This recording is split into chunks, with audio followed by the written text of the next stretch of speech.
Alright. Okay, take number 4082. What's going on, guys? So a while back I made a vlog titled I Can't Believe I'm Saying This, But I Don't Believe in God. And ever since then I've been making videos talking about why that is.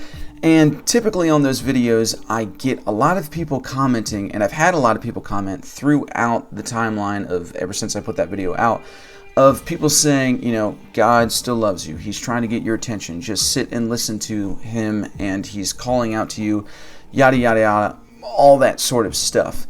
And my comment back to that is, you're either completely right or you're dead wrong. Now, I feel like I've done a pretty good job on making vlogs and videos talking about why I think that statement is completely wrong. And today's video is going to be a bit different because I'm going to talk about why that statement might be completely right. So roughly 3 years ago, when all of this started happening to me, when I went from being a Christian to not believing in God, I was reading this big hunk of a book called The Collected Works of St. John at the Cross. Now obviously this is a huge book of a number of his books, but two of the books that I actually read 2 times through was The Ascent to Mount Carmel and Dark Night of the Soul.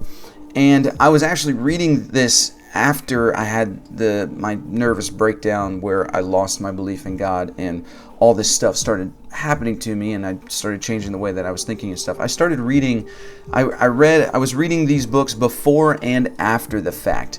And honestly, those 2 books of The Ascent to Mount Carmel and The Dark Night of the Soul gave me hope when nobody else did. And it gave me hope that everything that was happening to me was God. I mean, I had a lot of people telling me, you know, I mean, everything that everybody's been telling me ever since, like, this is the devil, or this is an attack, or whatever. And these books were the only books that gave me any hope at all that everything that was happening, everything that is happening to me is God. And, like, even from the place, like the dark place that people tell me that I'm at, or that where I'm at, or whatever, like, those books talked about it, and they said, yes, it is a dark place. St. John of the Cross even called out, people will tell you that you are in a dark place, and just know that you're not, and all this other stuff. And I was like, you know, if this is what's happening to me, this is what's happening to me. Anyway, these books gave me a ton of hope. And the analogies and stories and even biblical understandings that St. John of the Cross had really was helping me gain a new perspective and understanding about these things. But there was one analogy in particular that I want to talk about that gave me the most hope that God still exists. Now, I know this is going to sound really weird, but just hang in there with me because I promise that I'll do my best to wrap it all together. So, just like a mother nurses her newborn child with breastfeeding, so does God nurse the church. And again, I know that sounds super weird, but I actually want to give you the biblical context of why St. John even made that analogy, and how that analogy actually perfectly fits in with the journey of faith in the dark night of the soul. And this was probably the analogy that actually gave me the most hope that everything that I'm going through is God.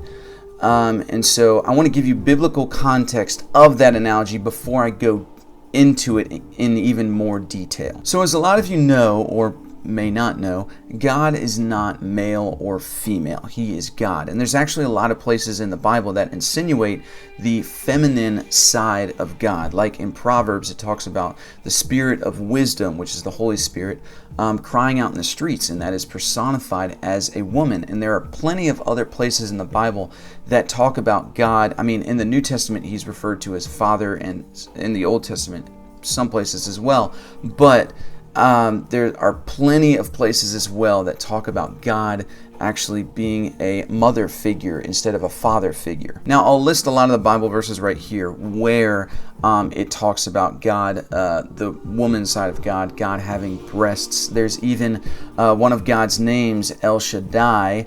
Shad, S-H-A-D, means breasts in Hebrew, and so a lot of scholars say El Shaddai means the Almighty God, but many scholars actually translate it to the God of many breasts. So there's that too. But like I said, here's all the Bible verses that talk about God, as a woman figure, and specifically the God of many breasts.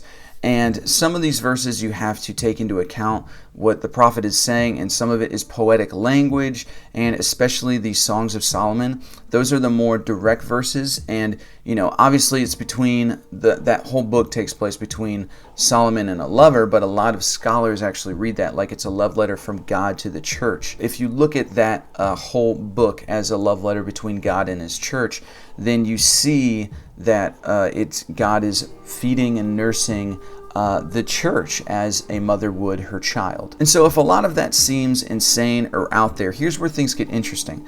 A lot of writers in the New Testament, mainly Paul, because he basically wrote the entire New Testament, Paul and the writers of the New Testament caught these patterns in the Old Testament insinuating that God was a woman and that she nurses and feeds the church like a mother would her child. And mainly the verse that I'm talking about is in 1 Corinthians 3, 1 through 2 that says, I couldn't speak to you as men, but as babes. I gave you milk to drink and not solid food.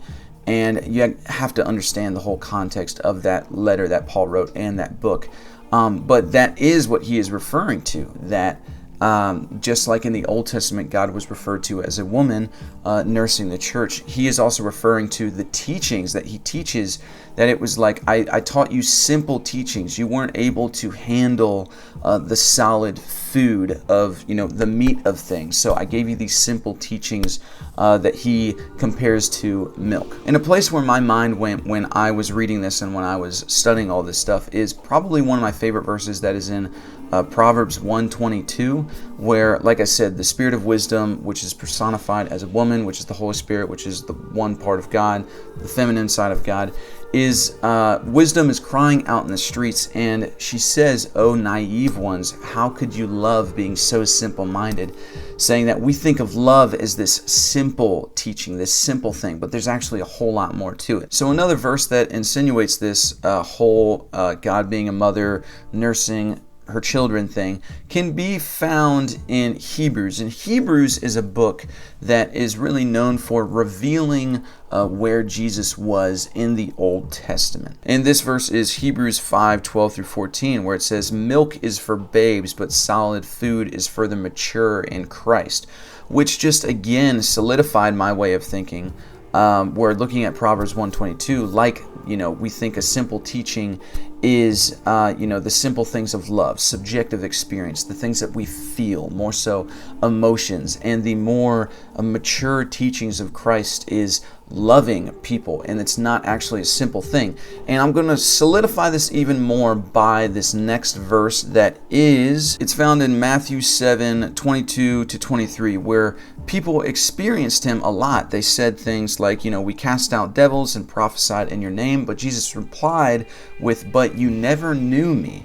You never had a relationship to me." See, the things of casting out demons and prophesying, if you've ever talked to people who have cast out demons, very few have claimed to actually see the demon. What they see is the person feeling a feeling, and whether they're extorting or whatever, it's this feeling, and it's something I felt. It left, or it came, or I saw it in their eyes, or in a similar sort of subjectivity, I should say, to prophesying. It's like, oh yeah, that meant a lot to me. I really felt that. And so these people thinking that these things were super spiritual, saying, we cast out devils and prophesied in your name, but Jesus replies with, "You never knew me. You never had a relationship with me. You never loved me," just like in Proverbs 1:22, where wisdom was crying out, saying, "How can you love being so simple-minded?" We think the things of love, or the church, I guess, thinks that the things of love are these gifts of the Spirit, and if we perform these spiritual gifts, that we are on some sort of higher level spiritually. But what Jesus says is actually, no, the most spiritual thing, the most advanced lesson to learn is actually how to love, how to have a relationship with God, how to live with me, as Jesus says, and how to love me, and how to be in relationship with me. And that as well is confirmed by a number of different verses, mainly in Genesis 5:24. It says that Enoch walked with God and then he was no more. Enoch was a person, there's even a book of Enoch where, he was, mystics talk about him all the time, Christian mystics, and that Enoch was so, spiritually speaking, spiritual, really, because he had such a relationship with God, that he didn't die. He just walked with God and then he was no more. And so that right there shows, the most spiritual that you can be is being in love, is being in relationship, biblically speaking, with God. And then also in John 15:15, God calls us friends. He says, you're no longer slaves, but you are friends. And then, there's a number of other verses that I won't mention, but throughout the biblical context, that's like a reoccurring theme that you see. So we see now through the biblical context that the most spiritual that one can be is the one that truly loves and has relationship, and even furthermore biblically has relationship with God. But what the church has done is they have watered down experience to subjectivity, to how they feel within themselves. And I'm not bashing emotions or even feeling things subjectively. Obviously, as a a child needs to be aware of their emotions, needs to be aware of how they feel and aware of how they react to things. But your emotions are not life. And it's funny how people have taken spirituality and made it all about how they're feeling and their emotions. But what I appreciate about this in the biblical context is that, the more advanced spiritual teachings are not these watered down experiences that are just strictly subjective and things that you only just sense and feel, but there's actually objectivity to it. When it comes to God, the more spiritual, I guess I shouldn't say more spiritual because it's like putting it up on a pedestal. I guess these spiritual teachings with God, it's more to that. Like when it comes to God, it's a lot more than just a subjective experience of the way that you feel, but it's more to that. And we see that in Numbers 12:6-8, where it talks about the prophets hear from God in dreams, which is a subjective experience. And I interpret dreams. I still think the interpretation of dreams is necessary and good, whether you believe in God or not, whether you're atheist, theist. Like dreams and interpreting dreams, I still think there's legitimacy to knowing where your mind is at, basically, whether God is speaking to you or not. And there can be so much misinterpretation in dreams. But in this verse, it says the prophets hear God in dreams and translate, this is God speaking to me through my dreams. But for Moses, it says, but I speak to Moses face to face. It's this less subjective thing. It's actually an objective experience, talking to God, being one with Him face to face and having relationship with Him. And this is not for the simple-minded person, the simple-minded person that wants to live a spiritual life. This is getting down and dirty. This is getting to the actual spirit. This is getting beyond yourself, in other words. And, in Exodus 33:9-11, Moses was the only one who really just had the balls to walk this path, because on the mountain where there was a huge storm, lightning, it was terrifying. People were not willing to go into that cloud. But Moses said, I know that God is in that. So while everybody else stayed down off the mountain, Moses said, I know God is in that chaos. And so I'm going to walk this path that seems like I'm going towards death and destruction, but I know that God is in it. And it was in that cloud where Moses spoke to God face to face. And I think just that in itself speaks a lot about the person, a spiritual person on a spiritual journey. I'll just put it that way. Now, since you have the entire biblical context of, I guess you could say, mature spiritual teachings, and that looks like a more objective experience versus the mother nursing a babe, like God nurses the church, with subjective experience, and knowing the difference between the two, and especially seeing how God is even biblically a feminine figure. So since you understand all that and you have the biblical context of St. John's analogy, I'm going to talk about his analogy for the journey of faith in the dark night of the soul, using that, God nursing children. Using that analogy, I'm going to explain it a little bit more in detail. So wrap the whole picture together now. See, what St. John says is that spiritual babes, little babes, that are in the arms of God, being fed and nursed by God, we are taking part in this subjective experience, right? Learning the simplistic things of the Spirit.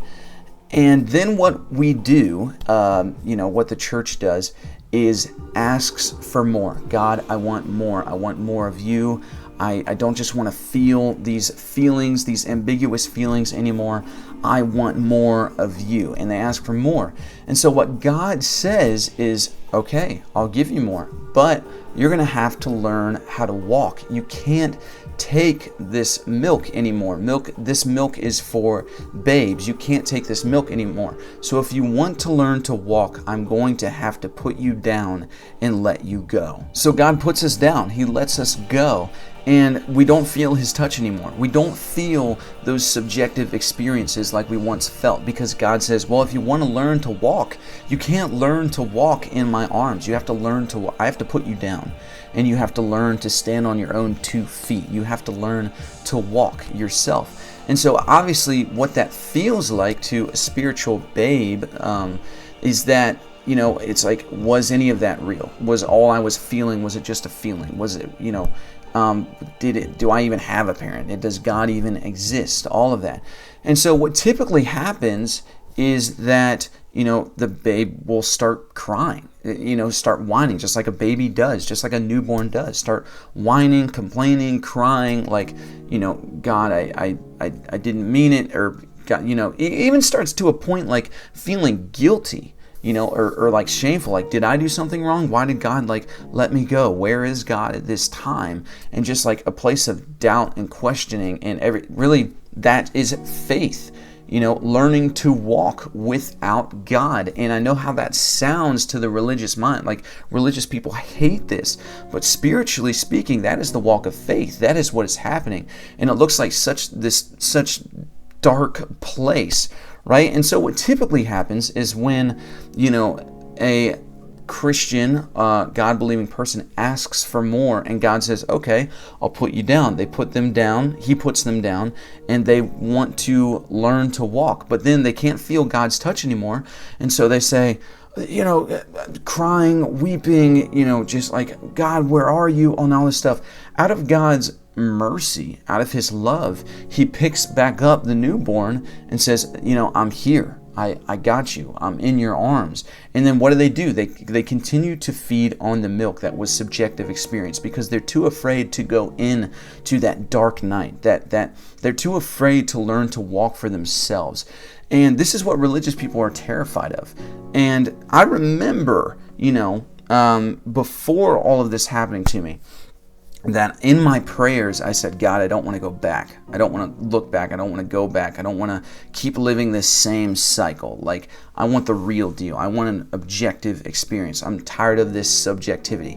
And this is what happened. So I'm going to come back to that in a second, but I want to say this, that the church is afraid to live life without God's touch, because because they're so used to subjective experience, it feels like they're living life without God. And because of this fear, the church as a whole will never learn to walk, will never learn to stand on their own 2 feet. And this is why, this is one of the reasons, but this is probably the biggest reason why I want nothing to do with religion or the church anymore. It's because if salvation is real, if this whole concept, if God is real, but the salvation of God is real, and we must die to ourself, then that means our perception of who God is and what he does must also die. And the church doesn't like that, because what is religion? Religion is this nice little, wrapped up nice, it looks like a nice gift. It looks like a nice package that always looks the same. It says, here, there you go. And spirituality is not that. Spirituality, this stuff, and I consider this stuff to be more along the lines of less religion, more spirituality, is that it looks raw, it looks real, it looks rough, it looks bloody, it looks, it's just real stuff, and the church is afraid of it. And this is why the church, until they get over this, will never learn to have objective experience, will never be able to prove the existence of God. And yeah, yeah, I don't know if there's much more to say besides that. And this whole analogy, like, this is a dark place. Like, this is the darkness of faith. Like I said, this is where I got a lot of my understanding of what faith actually is. And so, like, the complete lack of belief, and it's totally, like, it's a really dark place. I mean, I've had people that I don't even know tell me, you're in such a dark place. And honestly, when I hear that, like, yes, it's a little discouraging, but at the same time, thinking about what I've learned from these mystical writings and these books that I've read, then I'm like, if I am in that dark place that they see, then God might exist. What he's saying might be real. And so I'm right where I need to be. I'm at the exact place that I need to be at. And, if God does exist, then that means I'm right where I need to be and I'm right where I want to be. And if God doesn't exist, well, I've been deconstructing religion, what religion poisoned me with for the first 22 years of my life, been deconstructing it, and feel freer and better, feel a lot freer than I did. So I'm right where I need to be, basically, whether God exists or not. Now, having said all that I just said, you can imagine my complete and utter frustration with people who tell me, you just get alone in a room and seek God out because he's calling out to you, he's crying out to you, and he wants you, like that whole comment that I started out this video with. Like, the chances are the people that tell me that, what they're insinuating is for me to get alone in my room and experience a subjective experience, a watered down experience, and say, oh, this is God, yep, he's real, he's still around me. And I'm like, no, that's not gonna happen. What I am looking for, if God does exist, it looks something like where spirituality and realism coexist, where they collide. And that wraps it up. So if you like this video, like, subscribe, and share. And I'm sure you have plenty of thoughts about this video, so be sure to leave a comment in the comment section. And as always, I will see you misfits in the next one. Peace!